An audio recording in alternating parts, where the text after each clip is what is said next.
આવો જાણીએ બીજા જ્યોતિર્લિંગની કહાની, મલ્લિકાર્જુન જ્યોતિર્લિંગ। આ કહાની છે ભગવાન શિવ અને માતા પાર્વતીના પુત્ર પ્રત્યેના પ્રેમની। એક વખત ગણેશ અને કાર્તિકેય વચ્ચે વિવાદ થયો કે પહેલા કોણ લગ્ન થશે। શિવજીએ કહ્યું, જે પહેલા આખી પૃથ્વીનું પરિક્રમા કરશે પહેલા લગ્ન કરશે। કાર્તિકેય તરત જ મોર પર બેસી નીકળી ગયા, પણ ગણેશજીએ માતા પિતાની પરિક્રમા કરી અને કહ્યું, મારા માટે તમે જ આખી દુનિયા છો। શિવ પાર્વતી પ્રસન્ન થયા અને ગણેશના લગ્ન કરાવ્યા રિદ્ધિ અને સિદ્ધિ સાથે।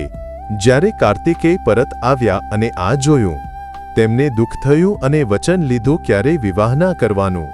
એ ક્રોધમાં પહાડોમાં ચાલી ગયા અને પછી શ્રીશૈલમમાં એકલા રહેવા લાગ્યા। માતા પિતાનું દિલ તૂટી ગયું। એ પુત્ર પાસે ગયા અને ત્યાં જ રહેવાનો નિર્ણય કર્યો। ત્યાં શિવજી પ્રગટ થયા, જ્યોતિર્લિંગ સ્વરૂપે મલ્લિકાર્જુન તરીકે। માતા પાર્વતી એટલે મલ્લિકા અને શિવજી એટલે અર્જુન, મલ્લિકાર્જુન। આ કહાની શીખવે છે, માતા પિતાનો પ્રેમ ક્યારેય ખૂટતો નથી, ભલે સંતાન કેટલુંય દૂર કેમ ન જાય। હર હર મહાદેવ। આવી જ રીતે બીજા જ્યોતિર્લિંગની કહાની જાણવા લાઇક, ફોલો અને સબસ્ક્રાઇબ કરો। હર હર મહાદેવ।